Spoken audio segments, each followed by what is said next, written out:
पुरानी आदत के हिसाब से वो एक टिश्यू से टी बैग निकालकर गर्म पानी में डुबोकर चाय पी रहा होता है। यहीं हमारी मुलाकात एक ऐसे शख्स से होती है जिसने अपनी बेटी को अपनी एक्स वाइफ से सिर्फ तकलीफ देने के लिए किडनैप किया है, और रॉबर्ट का यहाँ आने का असली मकसद भी इसी जालिम को थोड़ी सजा देना है। जब वो आदमी समझ जाता है कि रॉबर्ट यहाँ उसी के लिए आया है तो वो अपने गुंडों को बुला लेता है रॉबर्ट को मारने के लिए। लेकिन बेचारा ये कहाँ जानता था कि ये रॉबर्ट क्या चीज है। रॉबर्ट उसी वक्त अपनी घड़ी का स्टॉप वॉच ऑन करता है और उन सबको धमाकेदार लेवल की मार देने लगता है। रॉबर्ट की एक खासियत ये है कि उसके हाथ में जो भी आ जाए वही उसका हथियार बन जाता है। इस बार वो कपलेट से ही एक एक करके गुंडों को कचूमर बना देता है। अगले सीन में दिखाया जाता है कि रॉबर्ट उस लड़की को बचाकर उसकी मां तक पहुंचा देता है, अपनी पहचान छुपाते हुए। अब रॉबर्ट शहर में टैक्सी चलाने का काम करने लगता है। उसे ये काम अच्छा लगता है क्योंकि टैक्सी में बैठे हर इंसान की तकलीफ और खुशियों की कहानियां वो सुन पाता है। इसी तरह रॉबर्ट के दिन अच्छे कट रहे थे, लेकिन एक दिन उसकी टैक्सी में कुछ लोग जबरदस्ती एक लड़की को बैठा देते हैं। रॉबर्ट लड़की को देखकर तुरंत समझ जाता है कि उसके साथ सेक्सुअली हैरेसमेंट हुआ है और उसे बुरी तरह चोट पहुंचाई गई है। ऐसा अन्याय देखकर रॉबर्ट का दिमाग कहाँ ठंडा रहने वाला था। वो लड़की को ड्रॉप करने के बाद सीधे उसी बिल्डिंग की तरफ निकल पड़ता है जहां से उसने उसे उठाया था। वहां पहुंचकर दिखता है कि सब लोग बैठकर मजे ले रहे हैं। रॉबर्ट तब उनसे कहता है, जो कुछ भी तुम लोगों ने उस लड़की के साथ करके रिकॉर्ड किया है सब मुझे दे दो। लेकिन लड़के समझ जाते हैं कि ये कोई आम इंसान नहीं है। फिर भी वो नहीं जानते थे कि रॉबर्ट कितना खतरनाक है। जैसे ही वो लोग रॉबर्ट पर अटैक करने की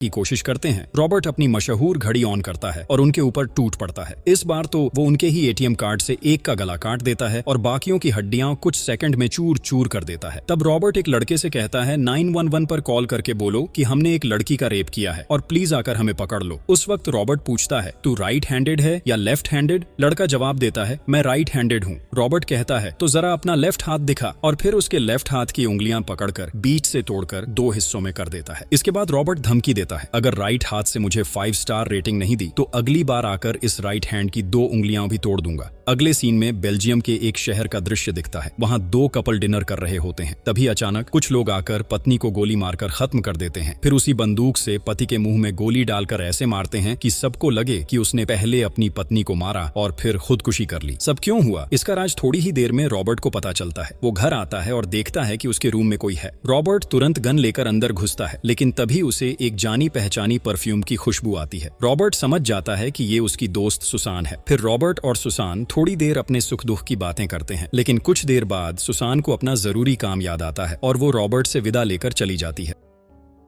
अगली सुबह रॉबर्ट अपने किराए के मकान के आंगन में देखता है कि कुछ शरारती लड़के गड़बड़ कर रहे हैं। वो खुद ही दीवार पर बने ग्राफिटी साफ करने लगा है। वहीं हमें माइल्स नाम का एक लड़का दिखता है जो हर रोज रॉबर्ट से मिलने आता था। लड़का अच्छा था, लेकिन उसका दोस्त सर्कल उतना अच्छा नहीं था, इसीलिए रॉबर्ट हमेशा उसे गाइड करता था ताकि एक दिन वो जिंदगी में सच में कुछ अच्छा कर सके। उधर सुसान के पास बेल्जियम वाला मर्डर केस आता है इन्वेस्टिगेशन के लिए। सब लोग उसे आत्महत्या बता रहे होते हैं, लेकिन सुसान को लगता है कि उसे खुद जाकर देखना चाहिए। सुसान जब उस मर्डर स्पॉट पर पहुंचती है तो साफ समझ जाती है कि ये कोई सुसाइड नहीं बल्कि हाई लेवल का मर्डर है। वहां उसकी मुलाकात अपने कॉलिग डेविड से होती है। सुसान सीधे कुछ नहीं कहती, लेकिन इशारों में समझा देती है कि इसके पीछे किसी बड़े आदमी का हाथ है। इसके बाद जब सुसान लिफ्ट से अपने होटल रूम में पहुंचती है, तभी अचानक 2 लोग उस पर अटैक कर देते हैं। सुसान भी अपनी उम्र के हिसाब से अच्छा फाइट बैक करती है, लेकिन आखिर में उन दोनों से भिड़ते भिड़ते वो थक जाती है और संभाल नहीं पाती। अब सीन कट होकर रॉबर्ट की तरफ आता है। वहां दिखता है कि रॉबर्ट माइल्स के साथ बैठा बातें कर रहा है। माइल्स अच्छा आर्टिस्ट था और शानदार पेंटिंग बनाता था। दोनों इन्हीं बातों में मशगूल थे कि तभी रॉबर्ट के पास कॉल आता है। उसमें खबर मिलती है कि कल ही बेल्जियम में सुसान की मर्डर हो गई। ये सुनकर रॉबर्ट स्टैच्यू सा हो जाता है। अभी तो कुछ दिन पहले ही उसने अपनी दोस्त के साथ लंबी बातें की थी और आज वही अब अतीत बन चुकी है। इस बार रॉबर्ट के सिर पर पूरी तरह खून सवार हो जाता है। वो निकल पड़ता है वॉशिंगटन डीसी मेन सुसान के घर। वहां जाकर उसके पति से कुछ एविडेंस लेता है जो सुसान के पास मिले थे, ताकि आगे रिसर्च कर सके। फिर वो सुसान के फोन से सारा डेटा ट्रांसफर करना शुरू कर देता है। उस डेटा से रॉबर्ट को पता चलता है कि 2 लोग लिफ्ट में चढ़कर सीधे 6th फ्लोर का बटन दबाते हैं, वही फ्लोर जहां सुसान का रूम था। बार बार देखने के बाद रॉबर्ट समझ जाता है कि वही दोनों सुसान के मर्डरर थे। उधर सीन कट होकर उन्हीं 2 गुंडों पर आता है। उनके फोन पर एक कॉल आती है। जैसे ही वो कॉल रिसीव करते हैं, उनके पास रखा ऑडियो प्लेयर ब्लास्ट हो जाता है और दोनों मौके पर ही मारे जाते हैं। इसके बाद दिखता है कि ये सब एक प्लान्ड मर्डर था ताकि कोई सबूत बाकी न बचे। अब रॉबर्ट सीधे डेविड के पास पहुंचता है जो कभी उसका सबसे अच्छा दोस्त हुआ करता था। रॉबर्ट को देखकर डेविड ऐसे चौंक जाता है जैसे भूत देख लिया हो, क्योंकि उसने तो अपनी आंखों से रॉबर्ट की कार को ब्लास्ट होते देखा था। डेविड तो रॉबर्ट की आखिरी कथित मौत का भी गवाह था। तभी रॉबर्ट उसे सब सच बताता है कि उस दिन असल में क्या हुआ था। रॉबर्ट कहता है कि सिर्फ सुसान ही जानती थी कि वो जिंदा है। फिर रॉबर्ट डेविड को पोस्टमार्टम रिपोर्ट दिखाकर कहता है, देखो, सुसान के लेफ्ट साइड पर बेहद सटीक तरीके से चाकू मारा गया था ताकि उसके बचने की कोई संभावना ही न रहे, और ऐसा वार कोई आम इंसान नहीं कर सकता। ये जरूर किसी डिफेंडर ट्रेनिंग वाले का काम है। इसके बाद रॉबर्ट अपने घर लौटकर बेल्जियम वाले मर्डर केस की गहराई से रिसर्च करने लगा है। अलग अलग एंगल से एनालिसिस करता है कि ये सच में आत्महत्या थी या फिर मर्डर। बहुत सोचने समझने के बाद वो समझ जाता है कि ये एक प्लान्ड मर्डर था। रॉबर्ट ये बात डेविड को बताता है और कहता है, सुसान का मर्डर और बेल्जियम के उस कपल का मर्डर दोनों आपस में जुड़े हुए हैं। तब डेविड काफी चिंतित दिखता है और कहता है, अगर और कोई इन्फॉर्मेशन मिले तो मुझे जरूर बताना। इसी बीच रॉबर्ट देखता है कि माइल्स को दो लड़के अपने साथ ले जा रहे हैं। माइल्स की रॉबर्ट हमेशा बहुत केयर करता था, इसलिए वो उन्हें फॉलो करता है और उनके अपार्टमेंट तक पहुंच जाता है। वहां जाकर रॉबर्ट देखता है कि सभी नशे में हैं और माइल्स से कह रहे हैं, तेरे ये ड्राइंग करके तू अपनी लाइफ नहीं चला पाएगा। ये बंदूक पकड़ और जो तेरा भाई मारा है उन्हें सब खत्म कर दे। यहाँ हम समझ जाते हैं कि माइल्स के बड़े भाई को 2 साल पहले एक गोरे आदमी ने मारा था और अब माइल्स से बदला लेने के लिए ये लोग उसे लगातार धमका रहे हैं। रॉबर्ट वहां पहुंचता है और सबसे पहले गार्ड्स यानी नशे में पड़े लड़कों को मारता है और उनके नाक फोड़ देता है। फिर वो मेन रूम में आता है। वहां एक आदमी पूछता है, ये नायग्रा फिर कौन है? रॉबर्ट कड़क अंदाज में जवाब देता है, मैं तेरा बाप हूँ।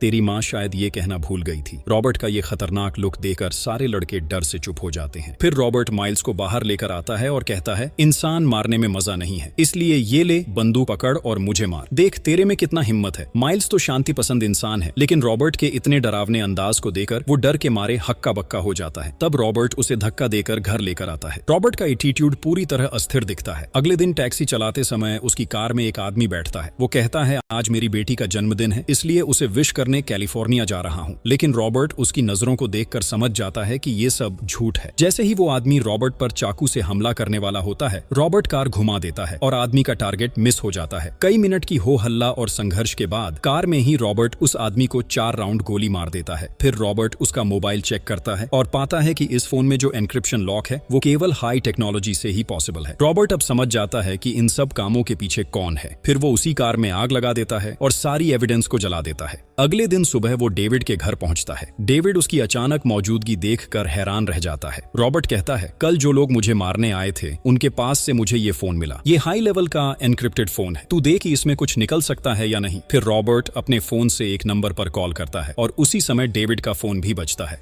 मतलब रॉबर्ट पहले ही पकड़ चुका है कि डेविड ही सबका मास्टरमाइंड है। बहुत ही ठंडे दिमाग से रॉबर्ट डेविड से पूछता है, तूने ये सब क्यों किया डेविड? डेविड तब कहता है, तू मर जाने के बाद ही हमारी टीम डिसमिस हो जाती थी। फिर हम काउंटर टेररिज्म डिपार्टमेंट में जाकर खाली लोगों को मारना शुरू कर देते थे। बॉस नाम और लोकेशन देता और हम उन्हें खत्म कराते। रॉबर्ट पूछता है, वे लोग इंसान थे या क्रिमिनल? डेविड कहता है, वे क्रिमिनल थे, लेकिन सुसान तो अब क्रिमिनल नहीं थी। फिर तुमने उसे क्यों मारा? डेविड जवाब देता है, हम अब बेकार लाइन में नहीं हैं। सब दोस्त मिलकर अपना खुद का नेटवर्क बना लिया है। हम खुद अपने कोर्ट में न्याय करते हैं। असल में ये दिखाता है कि उस आदमी पहले से ही ब्रेन वॉश्ड था और एंटी पार्टी में पैसा कमाने के लिए शामिल हो गया था। यही दिखता है कि सुसान अब भी जिंदा थी, लेकिन डेविड ने उसे अपने हाथ से चाकू से मार डाला। ये सब सुनकर रॉबर्ट बाहर आता है और देखता है कि उसके 3 और एक्स कॉलीग्स डेविड के साथ मिलकर सारी हरकत कर रहे हैं। रॉबर्ट कहता है, अब मेरे हाथ में और कुछ नहीं है, सिर्फ तुम्हें काट छांट करने के अलावा। लेकिन दुख की बात यह है कि मैं सिर्फ एक बार ही कर सकता हूँ। बार बार कर पाता तो मुझे बहुत शांति मिलती। रॉबर्ट उस समय उन्हें गाड़ी देने वाला होता है, लेकिन तभी डेविड के घर वाले आ जाते हैं। वो कोई हल्का फुल्का कदम नहीं उठाता और वहीं से उसकी बीवी की गाड़ी लेकर निकल जाता है। इसी बीच डेविड भी सुसान के पति को मारने के लिए अपने साथी लेकर आता है, लेकिन रॉबर्ट समझ जाता है और डेविड पहुंचने से पहले ही उसे एक सुरक्षित जगह पर छोड़ आता है। जब उनका टारगेट मिस हो जाता है तो वो लोग रॉबर्ट के घर चले जाते हैं। वहां माइल्स किचन में पेंटिंग कर रहा होता है। उसे भूख लगती है और वो रॉबर्ट को कॉल करता है फ्रिज में रखे खाने की परमिशन लेने के लिए। तभी उनके घर के कुत्तों की भौंकने की आवाज सुनकर रॉबर्ट कहता है, कुत्ते इतने क्यों भौंक रहे हैं? खिड़की से देख, क्या मामला है? माइल्स बताता है कि पिज्जा डिलीवरी मैन आया है, लेकिन रॉबर्ट तुरंत समझ जाता है कि ये कोई पिज्जा डिलीवरी मैन नहीं बल्कि एक किलर डर है, इसलिए वो माइल्स को तुरंत छुपने को कहता है। माइल्स को कुछ भी समझ नहीं आता कि असल में कहानी क्या है। तब रॉबर्ट उसे कहता है, मेरी बुक शेल्फ में एक किताब हटा दो, वहाँ तुम्हें एक बटन मिलेगा, उस बटन को प्रेस करते ही तुम्हें एक सीक्रेट गेट मिलेगा, वहाँ जाकर पूरी तरह चुपचाप रहो, नहीं तो जैसे ही वे तुम्हें देखेंगे मार देंगे। माइल्स रॉबर्ट की डायरेक्शन फॉलो करता है। इस बीच डेविड और उसकी टीम कमरे में घुसकर हर जगह तलाश करने लगते हैं। वहीं रॉबर्ट गाड़ी में बैठकर अपनी सीसीटीवी कैमरा से सारी हरकतों पर नजर बनाए रखता है। डेविड एक समय उस बुक शेल्फ के पास पहुंचता है। वहाँ एक ग्लास से दीवार बनाई गई थी जिससे अंदर से सब दिखाई देता है, लेकिन बाहर से कोई अंदर क्या हो रहा है नहीं देख सकता। लेकिन डेविड इसे समझ जाता है और अंदाजा लगाकर गन तैयार कर लेता है। लेकिन वहाँ माइल्स मौजूद था, इसलिए रॉबर्ट तुरंत डेविड को फोन करता है। फोन पर रॉबर्ट कहता है, मुझे वहाँ मत ढूंढो, अगर जान देना है तो सीधे मेरे पास आओ, और तू अच्छी तरह जानता है मैं तेरे लिए कहाँ इंतजार करूंगा। ये सुनकर डेविड वहाँ से चला जाता है और जैसे ही वो निकलता है माइल्स उस रूम से बाहर आता है। लेकिन तभी डेविड वापस आ जाता है और माइल्स को पकड़ लेता है। माइल्स को देख डेविड समझ जाता है कि रॉबर्ट के लिए माइल्स के लिए कोई कमजोरी जरूर है, इसलिए डेविड माइल्स को अपने साथ ले जाता है। उसे पता था कि रॉबर्ट का यह रुख देखकर वह निश्चित रूप से वहीं जाएगा जहां डेविड और उसकी पत्नी मौजूद हैं। रॉबर्ट का घर समंदर के बिल्कुल किनारे था, वहां उनका एक बेकरी शॉप भी था। रॉबर्ट अपने घर की तरफ निकलता है। उस दिन एक खतरनाक तूफान आ रहा था, पूरा शहर इवैक्यूएशन में व्यस्त था। कैटेगरी 4 लेवल का तूफान सीधे समंदर के किनारे पड़ रहा था। रॉबर्ट अपने घर जाते हुए पहले पुलिस वालों से रुकता है, लेकिन अपनी पुलिस आईडी दिखाकर वह आगे बढ़ जाता है। डेविड भी रॉबर्ट के इलाके में पहुंच जाता है। अब वहां चोर पुलिस का खेल शुरू होता है। डेविड एक टॉवर पर चढ़ जाता है अपने 4 स्कोप लगे पैराफल गन के साथ और वहां से सभी को बैकअप देने लगता है। बाकी मेंबर्स रॉबर्ट को कुत्ते की तरह ढूंढते रहते हैं। ये चारों एलिट फोर्स के लोग हैं और रॉबर्ट अकेला बिना किसी हथियार के। बाहर खतरनाक तूफान, बारिश हो रही है। एक जबरदस्त लड़ाई हमें देखने को मिलने वाली है। रॉबर्ट का पहला शिकार एक घर में घुसता है। वहां वह देखता है कि मशीन चल रही है। चारों तरफ नजर डालता है। रॉबर्ट अपने हाथ से बनाए गए कुछ सामानों का इस्तेमाल करके एक हथियार बनाता है और सीधे उस बुलडॉग के जबड़े में वार करता है और उसे वहां पहुंचता है और देखता है कि उसका दोस्त पहले ही जमीन की तरफ निकल चुका है। वो बाहर निकलता है और रॉबर्ट को ढूंढते ढूंढते सीधे समंदर के किनारे पहुंच जाता है। वहां पहुंचकर रॉबर्ट सुसान की तस्वीर को दीवार पर टंगा हुआ देखता है और फिर आता है। लेकिन तभी डेविड वापस आ जाता है और माइल्स को पकड़ लेता है। माइल्स को देख डेविड समझ जाता है कि रॉबर्ट के लिए माइल्स के लिए कोई कमजोरी जरूर है, इसलिए डेविड माइल्स को अपने साथ ले जाता है। उसे पता था कि रॉबर्ट का यह रुख देखकर वह निश्चित रूप से वहीं जाएगा जहां डेविड और उसकी पत्नी मौजूद हैं। रॉबर्ट का घर समंदर के बिल्कुल किनारे था। वहां उनका एक बेकरी शॉप भी था। रॉबर्ट अपने घर की तरफ निकलता है। उस दिन एक खतरनाक तूफान आ रहा था। पूरा शहर इवैक्यूएशन में व्यस्त था। कैटेगरी 4 लेवल का तूफान सीधे समंदर के किनारे पड़ रहा था। रॉबर्ट अपने घर जाते हुए पहले पुलिस वालों से रुकता है, लेकिन अपनी पुलिस आईडी दिखाकर वह आगे बढ़ जाता है। डेविड भी रॉबर्ट के इलाके में पहुंच जाता है। अब वहां चोर पुलिस का खेल शुरू होता है। डेविड एक टॉवर पर चढ़ जाता है अपने 4 स्कोप लगे पैराफल गन के साथ और वहां से सभी को बैकअप देने लगता है। बाकी मेंबर्स रॉबर्ट को कुत्ते की तरह ढूंढते रहते हैं। ये चारों एलिट फोर्स के लोग हैं और रॉबर्ट अकेला बिना किसी हथियार के। बाहर खतरनाक तूफान, बारिश हो रही है। एक जबरदस्त लड़ाई हमें देखने को मिलने वाली है। रॉबर्ट का पहला शिकार एक घर में घुसता है। वहां वह देखता है कि मशीन चल रही है। चारों तरफ नजर डालता है लेकिन कुछ नहीं पाता और वापस लौटने लगता है। तभी रॉबर्ट अपने हाथ से बनाए गए कुछ सामानों का इस्तेमाल करके एक हथियार बनाता है और सीधे उस बुलडॉग के जबड़े में वार करता है और उसे मार देता है। इस बीच उसके बारे में कोई खबर न पाकर दूसरा आदमी वहां पहुंचता है और देखता है कि उसका दोस्त पहले ही जमीन की तरफ निकल चुका है। वो बाहर निकलता है और रॉबर्ट को ढूंढते ढूंढते सीधे समंदर के किनारे पहुंच जाता है। वहां पहुंचकर रॉबर्ट सुसान की तस्वीर को दीवार पर टंगा हुआ देखता है और फिर दोनों हाथों में 2-2 चाकू लेकर रॉबर्ट उसे बस 5 सेकंड में ऐसा वार करता है जैसे बकरी काटी जाए। बेचारी शायद रॉबर्ट का चेहरा भी ठीक से देखने से पहले ही मर जाता है। चारों में से अब सिर्फ 2 बचे हैं। अब एक को मारने के लिए रॉबर्ट अपनी बीवी की बेकरी में जाता है। वहां रखे सभी मैदा के थैले वह काट देता है। फिर दोनों तरफ से 2 फैन चलाकर पूरा मैदा कमरे में उड़ा देता है और इसी बीच वो आदमी फंदे में फंस जाता है। वो कमरे को खोलकर समझता है कि रॉबर्ट ने उसके लिए जाल तैयार किया था, इसलिए वह एक ग्रेनेड कमरे में फेंकता है। लेकिन मैदे की हवा में उड़ने के कारण ग्रेनेड इतना जोर से ब्लास्ट होता है कि वह आदमी और पूरा घर उड़ जाता है। रॉबर्ट अपने वॉकी टॉकी से कहता है, दोस्त अब सिर्फ तेरा और मेरा खेल होगा। डेविड कहता है, नहीं अभी एक और है, और फिर वह उनकी गाड़ी की तरफ निशाना लगाकर गोली चलाता है। तभी दिखता है कि गाड़ी के बैक डेक में माइल्स फंसा हुआ है। डेविड कहता है, तुम मेरे सामने दिखाई दोगे, नहीं तो मैं गाड़ी में बैठे माइल्स को यहीं शूट कर दूंगा। वह 1 से 3 तक गिनती शुरू करता है। अगर रॉबर्ट उसे नहीं दिखाता तो वह तुरंत गोली चला देता, लेकिन रॉबर्ट एक चालाकी करता है। वह गाड़ी के टायर पर गोली मारता है जिससे गाड़ी नीचे हो जाती है और डेविड की गोली का टारगेट मिस हो जाता है। डेविड तब पागलों की तरह हो जाता है, रॉबर्ट को देख न पाकर। तभी एक तेज हवा के झोंके से वह उल्टा गिर जाता है। इस मौके का फायदा उठाते हुए रॉबर्ट वहां पहुंचता है और उसके साथ फाइट शुरू कर देता है। दोनों की जबरदस्त धक्का मुक्की होती है। डेविड रॉबर्ट का गला दबा देता है, लेकिन रॉबर्ट अपनी उंगली से डेविड की एक आंख पूरी तरह नष्ट कर देता है। फिर रॉबर्ट डेविड के पास रखे चाकू से उसे निंजा स्टाइल में मारता रहता है। अंत में रॉबर्ट डेविड के बाएं छाती में चाकू भेजता है और उसके गले के पीछे से गर्दन नीचे करते हुए एक लात मारकर उसे समंदर में फेंक देता है। और इस तरह खत्म होता है रॉबर्ट का एक और मिशन, जहां रॉबर्ट गलत वजह से अपने प्यारे दोस्त को भी छोड़ता नहीं और उसे आखिरी सीख देता है। रॉबर्ट अब उस गाड़ी से माइल्स को बचाता है और अपने घर ले आता है। फिर सीन बदलता है, एक चमकदार दिन का दृश्य। माइल्स अब उन सभी दोस्तों की गलत साथी से निकलकर पूरी तरह आर्ट में मन लगाता है। वहीं रॉबर्ट को देखा जाता है, वह अपने घर के सामने शांत समंदर की तरफ देखता है और अपनी शादी की अंगूठी को चुंबन देता है। और इस तरह ये मूवी खत्म होती है, लेकिन सच कहें तो खत्म भी नहीं हुई।